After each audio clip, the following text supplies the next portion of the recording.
joining us tonight. This is such a fun and special night as we get to just celebrate the end of a year of a lot of hard work, a lot of joy, some challenging moments, and so much fun, so much learning, and so much growth. This year we incorporated more art and we wanted to incorporate more music. So we really hope that you enjoy that opening performance. By the way, kids, you nailed it. I think I might have made a mistake, but you guys were spot on. I'm so proud of these three kids, Chloe and Chase and Canyon. And so tonight, guys, we just celebrate you, and the whole family is here to celebrate you tonight. With that, I'm going to turn the program over to Chloe. So this year we had the honor of getting to spend some time with Grandma Lori. She taught us the Lord's Prayer in German, and we had so much fun spending a couple days up there with you, and we would like to recite that for you. Unser Vater im Himmel, geheiligt werde dein Name. Dein Reich komme, dein Wille geschehe, wie im Himmel so auf Erden. Unser täglich Brot gib uns heute, und vergebe uns unsere Schulden, wie auch wir vergeben unseren Schuldigern. Und führe uns nicht in Versuchung, sondern erlöse uns von dem Übel. Denn dein ist das Reich und die Kraft und die Herrlichkeit in Ewigkeit. Amen.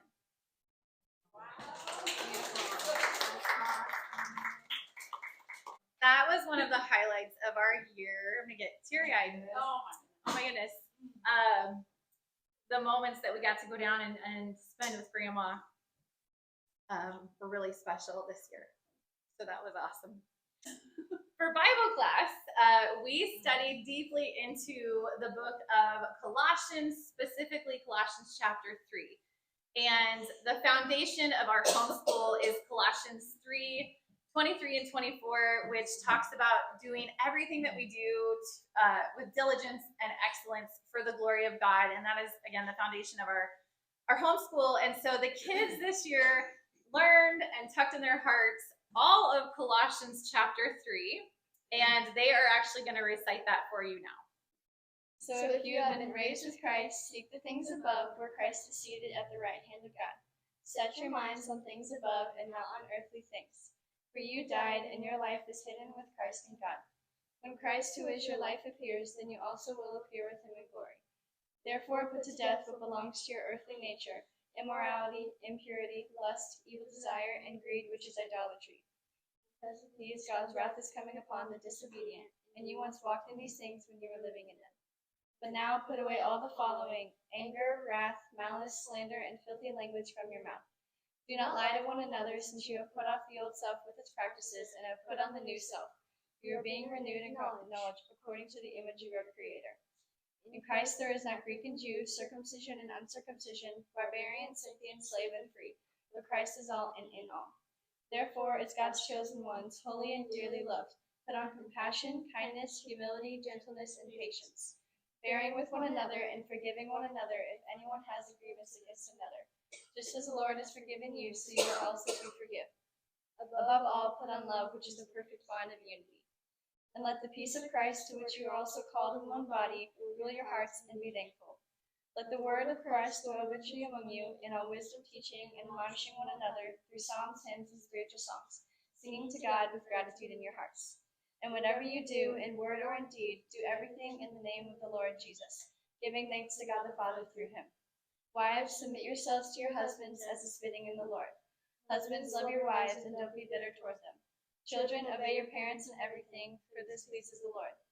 Fathers, do not exasperate your children, so that they won't become discouraged. Slaves, obey your human masters in everything. Do not work only while being watched as people pleasers, but work wholeheartedly, fearing the Lord. Whatever you do, do it from the heart as something done for the Lord and not for people, knowing that you will receive the reward of an inheritance from the Lord. You serve the Lord Christ. For the wrongdoer will be paid back for whatever wrong he has done, and there is no favoritism.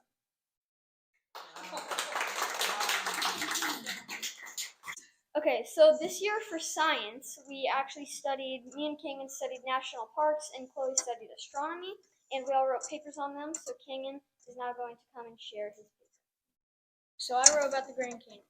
The Grand Canyon is a national park. It is very beautiful and large. Several unique plants and animals live there. One time I visited the Grand Canyon and had an interesting experience. How the Grand Canyon was formed. God created the Grand Canyon. It is deep and wide. It has sedimentary layers that are red, brown, and yellow. They could have been formed by Noah's flood. There are several plants and animals that live in the Grand Canyon. They live in harsh conditions with temperatures up to 100 plus degrees with hardly any water. The banana yucca is a plant that lives there too. It is like a cactus. It can survive with little water. Its fruits can be used to make cakes and soaps. Some animals living in the Grand Canyon are bats, birds, scorpions, and snakes. My visit to the Grand Canyon was interesting. It was summer. It was hot, over 100 degrees. We rode to the bottom on a bus with a tour guide. On the way down, we ate guacamole chips and squash and prickly pear cactuses. We even stopped to feed apples to 3 wild donkeys. We were at the bottom of the Grand Canyon for about 5 hours. We swam, lost a towel in the Colorado River. When we were ready to go back to the top of the Grand Canyon, our tour guide went to start the bus, but it wouldn't start. Our bus had broke down. We were stranded until almost dark. There happened to be some nice native people who were putting a raft in the river near us. They kindly let us have a ride with them out of the Grand Canyon and back home. Grand Canyon is one national park that is worth your visit. Don't miss the beautiful views of the giant hole in the earth, and make sure to watch out for prickly pear cactuses and banana yuccas, wild donkeys, snakes, and lizards. If you're lucky enough to take a trip to the bottom of the Grand Canyon, make sure your bus doesn't break down. I studied the National Park Service as a whole. So, have you ever been to a national park? If you haven't, you should plan your trip. Here's why. What started as a plain, boring park has evolved into what we now know as the National Park Services. There are over 325 million people that visit these parks every year, all year long. The first national park started as a park for anyone to come and visit. This park is now called Yellowstone National Park. Yellowstone National Park is located in Montana and Wyoming. Yellowstone became a national park on August 25, 1916, as a part of the National Park Act, which Woodrow Wilson signed. The least visited national park is Gates of the Arctic, which is located in Alaska and is not very friendly because of its harsh temperatures. There are no roads or trails in this national park. The wildlife is very wild, it is difficult to traverse, and the temperatures can get to 50 degrees below zero. While the conditions may be hard, there is still beauty. There are many amazing things to do in national parks, some of which are fishing, hiking, and camping. Fishing is good in most national parks and very fun. Hiking can range from short, easy walks to long, hard hikes, but whatever you like, I'm sure you'll find it. Camping can be very peaceful and remote, and I'm sure you'll love your time at any national park.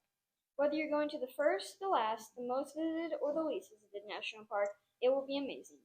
It could be the hottest or the coldest day, but it will still be beautiful. Hurry and plan your trip today. So this year I got to study astronomy, very, very fun, and my paper is on something called the light travel time problem. What is the light travel time problem? When God created the earth around 6,000 years ago, he created light and darkness, land and sea, plants and creatures, and the moon and stars. How is it that humans can see the light of stars that are millions of light years away? Adam was placed on the earth on day 6 of creation, and what did he admire looking into the heavens when the nearest star was 4 light years away? He saw the stars. The Bible says in Genesis 1:17, God set them in the vault of the sky to give light on the earth. The light travel time problem is the issue that the star's light could not have reached Adam in time for him to witness the stars. As such, the stars would have failed the purpose they were created for, to bring light, mark sacred times, and be used to find days, months, and years. Genesis 1:14-15. There are many theories as to how the light travel time problem could be solved while maintaining a creationist worldview. The first theory is the idea that everything was made mature during creation. In order for Adam to survive, he had to be able to eat the plants that were put in the garden for him, meaning they must be full grown or mature. With this theory, it is believed that God created the star's light already on its way to Earth. Using this logic, people are led to find it unsettling that the light we see could be only as much as a mirage, as the light would have never technically had to leave the stars in order for us to see it, which seems a bit far-fetched to some. The white hole theory is an interesting speculation. Russ Humphreys came up with the idea of a white hole supercharging the speed of light during creation. Essentially, a white hole is the opposite of a black hole. Instead of pulling matter and energy into itself, it forcefully pushes matter outward. Time would have drastically sped up in the areas of space affected by this anomaly.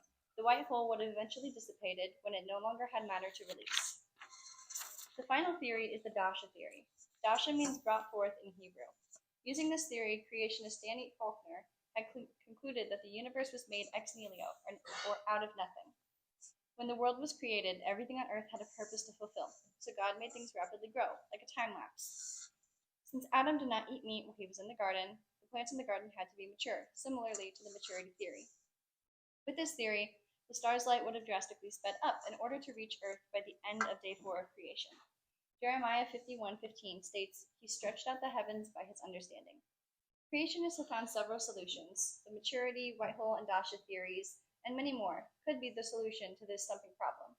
However, the most important thing to remember is the miracle of creation. While the light travel time problem does exist, it is such a trivial matter in comparison to God's amazing creation. Perhaps believers should focus less on minuscule problems to fully comprehend the greatness of our God. He is almighty. So for history this year, we were studying about the era with pioneers. So we made a little video, and it's just about like pioneer life and stuff, and we're about to show it to you.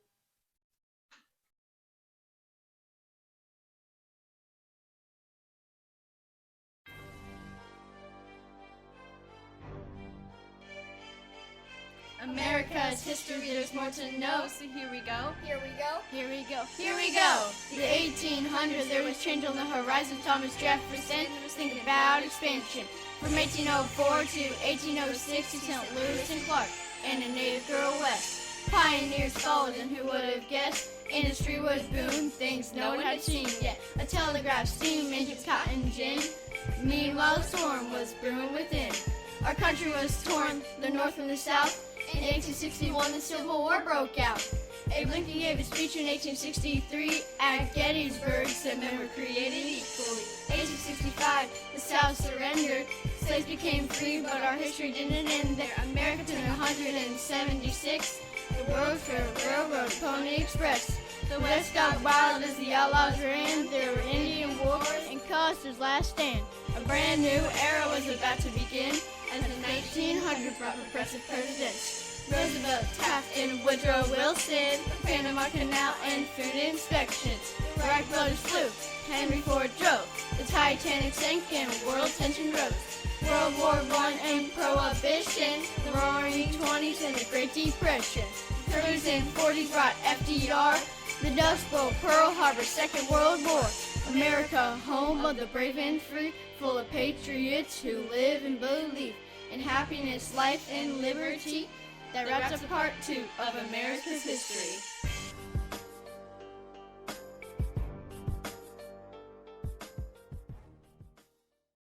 But every year we dress up, they dress up, I write the song, they dress up as the characters and act it out.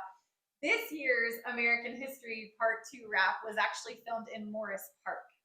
So if any of you are familiar up in that area, they had the Pioneer Cabin and all the neat, interesting things. So hopefully you noticed we had Abe Lincoln, we had Sacagawea, and we had Custer all starring in that little video there. And again, it was part 2 where last year we did part 1. If you remember, they were dressed up as colonial. I think we had George Washington and Thomas Jefferson last year. So all these videos live on YouTube. If you ever just want to spend an evening watching history videos, you can look them up on YouTube and watch part 1 and part 2. That was great, kids. We also studied U.S. geography this year. Hopefully you got a chance to take a look at our postcard project that we did on the pillar back there. As we studied our way across the United States, we joined a group where we were able to swap postcards. And so we would send one from Iowa with fun facts about Iowa. And then we were then able to collect a postcard from all of the 50 states with interesting facts on the back. So the kids really looked forward to that. And the post office workers, I don't know if they thought we were half crazy or if they thought it was really cool, but they were always very interested to see what states the postcards had come in from. And so the kids, they're going to come up for you now, and they are going to do a little sing-song and share the 50 states and capitals with you. Bismarck, North Dakota, Hartford, Connecticut, Austin, Texas, and there's Nashville, Tennessee, Jackson, Mississippi, Tallahassee, Florida, Salt Lake City, Utah, and Trenton, New Jersey. We've got Baton Rouge, Louisiana, Indianapolis, Indiana, Montgomery, Alabama, Lansing, Michigan, and Helena, Montana, St. Paul, Minnesota, Frankfort, Kentucky, Madison, Wisconsin, and in Boise, Idaho, Phoenix, Arizona, Springfield, Illinois, Charleston, West Virginia, and Columbus, Ohio, Little Rock, Arkansas, Des Moines, Iowa, Salem, Oregon. Now just 27 more till we are done. Denver, Colorado, Dover, Delaware, Santa Fe, New Mexico, Vermont, there's Montpelier, Carson City in Nevada, South Dakota, it's Pierre, Augusta, Maine, and Oklahoma cities, and guess where? Oklahoma! Columbia, South Carolina, Concord, New Hampshire, Honolulu, Hawaii, and Juneau, Alaska, Raleigh, North Carolina, Harrisburg, Pennsylvania, Richmond, Virginia, and Lincoln, Nebraska. In Wyoming, there's Cheyenne, Topeka, Kansas, and Providence, Rhode Island, where I wish I could buy land. Washington's Olympia, New York's Albany, Boston, Massachusetts, Atlanta, Georgia, lots to see. Can't forget Washington, D.C., Jefferson City, Missouri, Annapolis, Maryland, Sacramento, California. The end. And because it just would not have been enough to make only one history video this year, we definitely needed to make a second history video. So as we studied lots of famous Americans from our past, the kids were able to choose some of their favorites and put together a little trivia for you. So please enjoy this video and see if you can guess each famous American as the kids come up on the screen.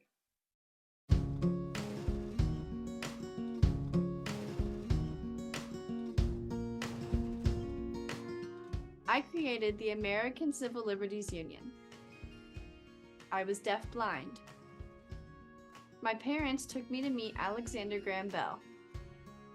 I learned to read when Anne Sullivan fingerspelled into my hand. I am Helen Keller. I was an Indian. I learned to speak English. They made a movie about me. I was at the first Thanksgiving.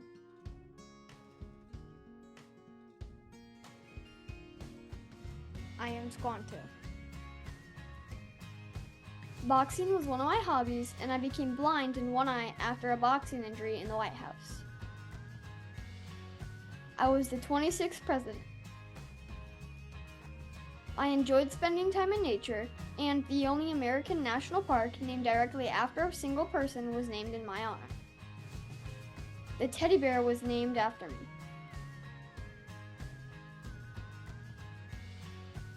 I am Theodore Roosevelt. I opened a free school during the Civil War. I helped find missing Army men and opened a cemetery. I started the Red Cross Foundation.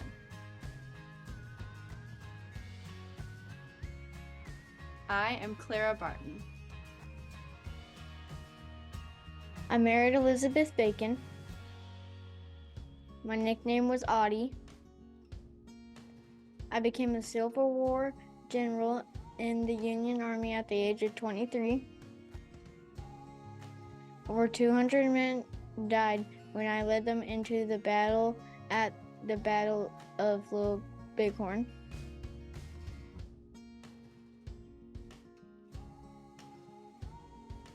I am General George Custer.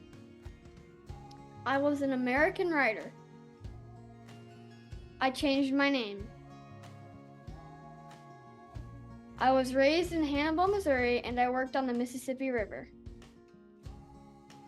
I wrote about Tom Sawyer and Huckleberry Finn.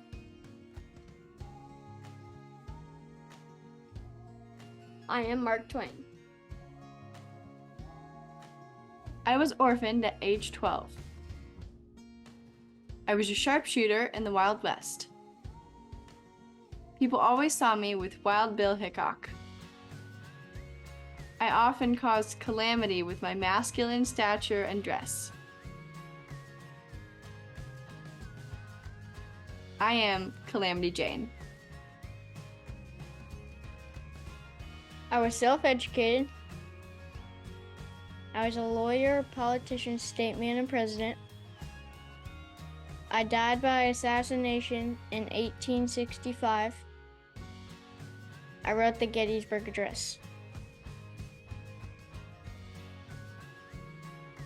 I'm Abe Lincoln. I was partly deaf. I was awarded 1,093 U.S. patents in my lifetime. I once saved a 3-year-old from being struck by a runaway train. I invented the light bulb. I am Thomas Edison. My motto was, "Honor is the foundation of courage." I was born in Atchison, Kansas. I was the first woman to complete a transatlantic flight. There are many conspiracies about my death.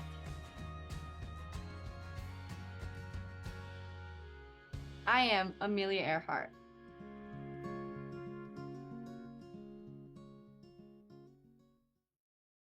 We actually used virtual backdrops and recorded through Zoom. So that the kids were actually dressed up in front of a green screen, and then we imported the backdrops and overlaid the facts, and it was a whole process that's so much fun, and the kids did an amazing job on that.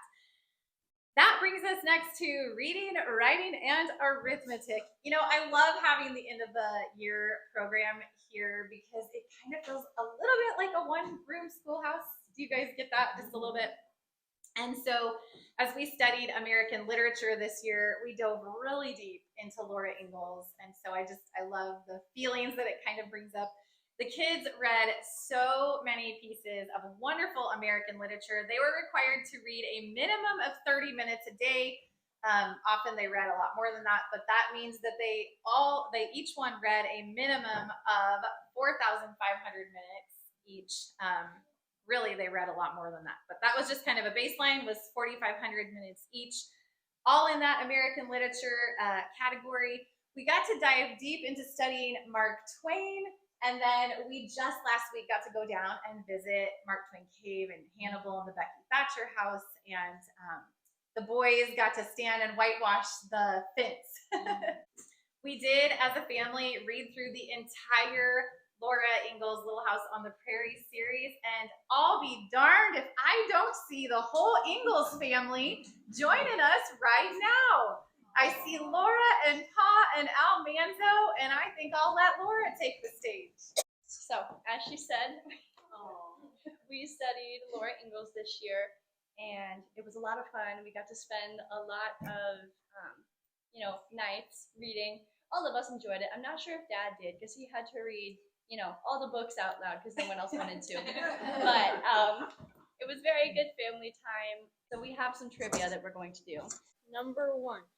What year was Laura born? A. 1854. B. 1867. C. 1873.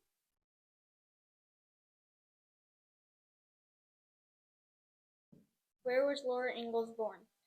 A. Mansfield, Missouri. B. Walnut Grove, Minnesota. C. Pepin, Wisconsin.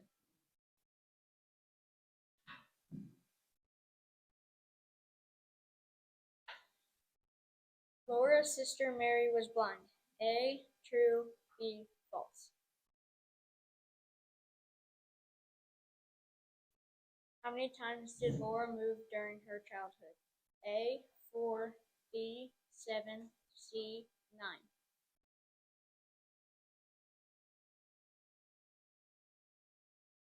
Which was not one of Pa Ingalls' nickname for Laura? A. Half Pint. B. Flutter Budget. C. Beth.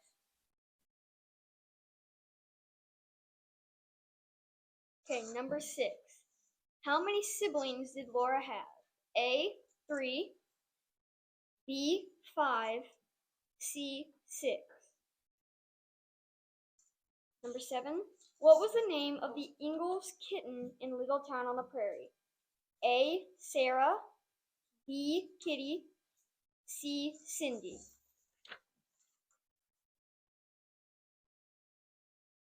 Who did Laura marry?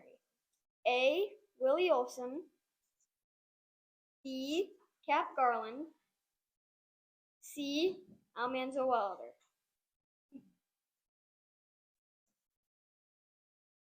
Number 9. Where did Laura and Almanzo briefly live after they got married? A. Florida, B. Texas, C. California. Number 10. What was the name of the farm that Almanzo and Laura settled on? A. Big Boulder Farm, B. Rocky Ridge Farm, C. Pleasant Pebble Farm. How large was the apple orchard that Laura and Almanzo planted? A. 100 trees, B. 200 trees, or C. 400 trees?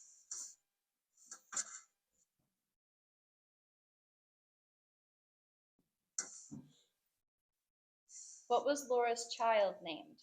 A. Bob, B. Rose, or C. Charlie?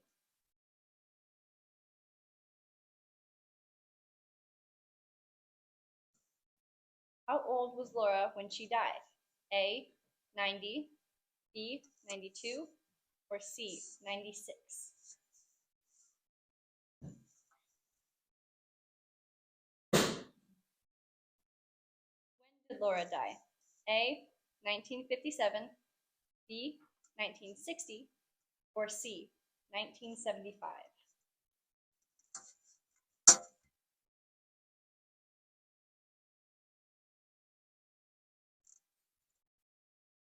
And the last one, number 15.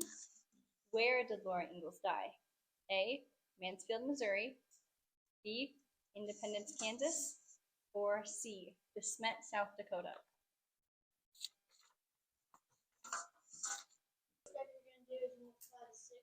Now, we are going to invite you to participate in a little math challenge.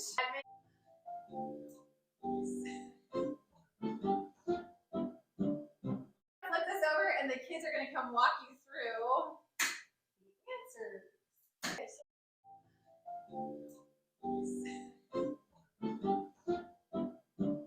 The next little part of the program here is something that it's a special little project that I put together just from mom to the kids, and I hope that you guys enjoy it too.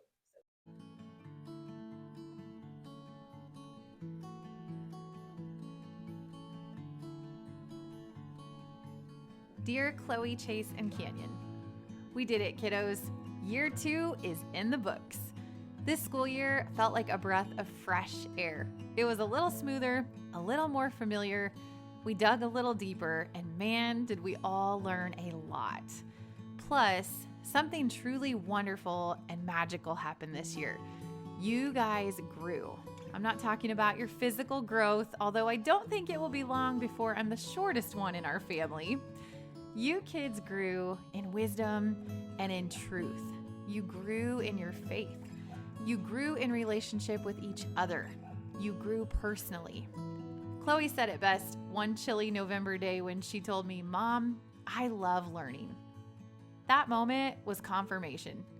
I'm not saying that we've quote unquote arrived by any means, but I know in my heart that we are on the right path. When we made the commitment to step into homeschool, it meant stepping into lifelong learning. It meant saying yes to being stretched sometimes beyond the zone of what's comfortable. You guys did so many amazing things this school year. All 3 of you progressed in your academics, of course. Canyon, you morphed into a reading ninja. Chase, you became a grammar wizard. And Chloe, you transformed into a writing queen. You studied science, you learned about America's history, and you guys entertained all my crazy ideas and video shoots. You did math so far beyond the math that I am capable of doing. It's honestly not even funny how much better you three are at math than me. We studied German and we studied the Bible. I watched your faith grow by the fruit produced in your lives. Chloe, you chose to get baptized, and that was truly one of the most special moments from the entire year. We had school in a tent in the front yard. We had school on the front porch with Dolly right there in the rocking chair beside you guys. We had school on trips and in the car and all sorts of places in between. Beyond that, you guys pursued new interests and passions like crochet and cooking. You honed and sharpened existing skills like playing sports and Rubik's cubing and learning how to make and edit videos. You even jumped into some new adventures like gardening and chicken keeping. By the way, I will never forget the moment that you guys snuck the duck into the kitchen and it pooped on the counter. I'm still a little salty about that, by the way, although I also regret that I didn't get a picture. One of my favorite parts of this school year was reading through Laura Ingalls' Little House book series together, curling up on the couch and asking, or rather convincing, your dad to read just one more chapter. You know, life on the prairie was tough, but Laura Ingalls' family was tougher. Their faith in God, plus their ability to weather any storm together as a family unit, brought adventure and hope into our modern day lives. The Ingalls family knew the importance and the beauty of togetherness. We relate to that, don't we?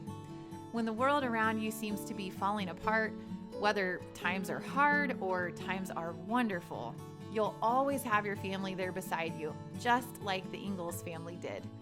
We're a family and we stick together because we're truly better together. Kids, I know you know this, but I'll never stop saying it. Your family is so proud of you. We celebrate you and all of your hard work and accomplishments from the 2023-2024 school year. We celebrate your diligence and excellence. We celebrate your growth. As we wrap up this year, I'll end with a Pa Ingalls quote. You know the one. All's well that ends well. And this year, it ended well. You three kids are honorable and kind. You're smart, you're capable, you're deeply loved, your future is bright, and the best is yet to come. Love, Mama.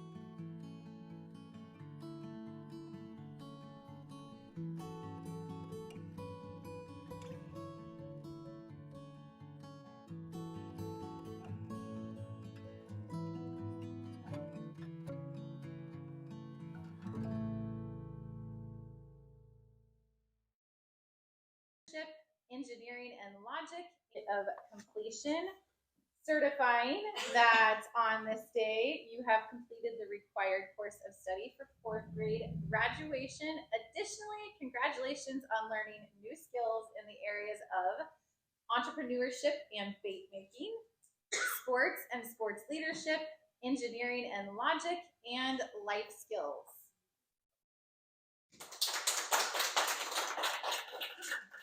Mr. Chase Hedrick, presenting your certificate of completion, certifying that today you have completed 7th grade.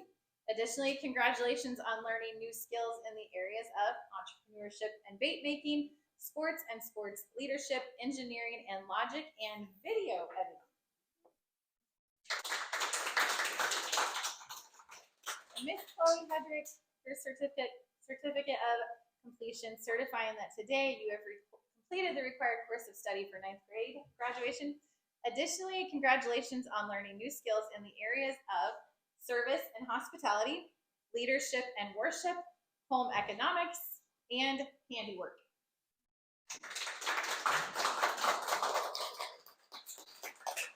We're so very proud of you guys, and I believe Chloe wanted to share some closing remarks. Every boo-boo each time I fall.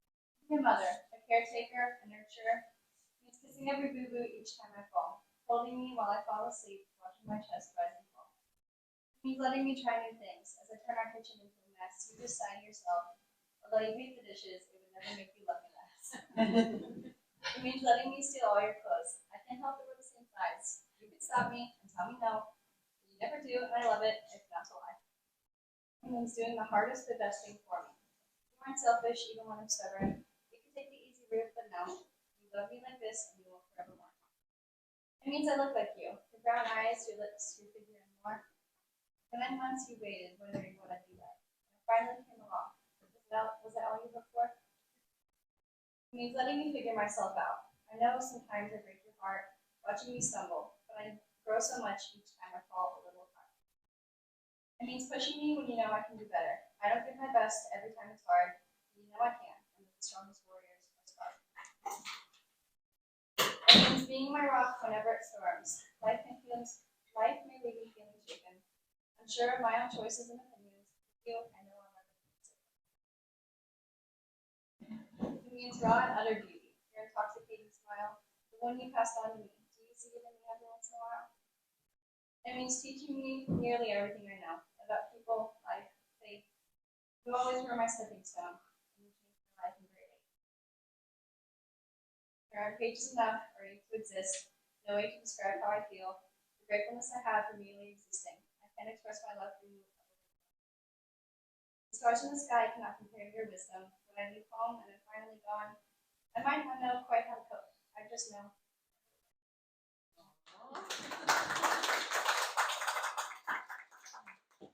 That's gonna come up to cry. Poetry next year. I wasn't the only one crying. That was unexpected. That's going to close out our evening in prayer tonight. Would you join us and kids come up front? That's going to close out our evening in prayer tonight.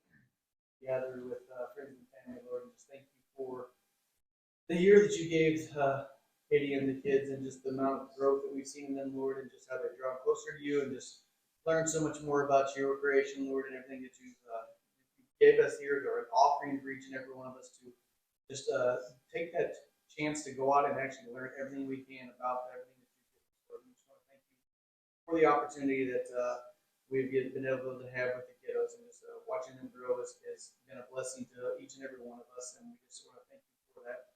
We just ask, Lord, that you would just be with them, each and every one, this summer, and that you would just continue to let them be in a lifestyle of growing. And we just look forward to many, many more years of the short time frame that we have with the kiddos at home, Lord. We just thank you for every one of those memories, and just thank you for the opportunity to be the parents that get to guide them and direct them, and just have every one of our family involved on that, Lord. Just thank you for all that you bless us with. Get each and every person here that can help support them, give them a blessed evening, and just continue to be with them as they go their appointed places, and just keep them safe. Thank you for everything you do.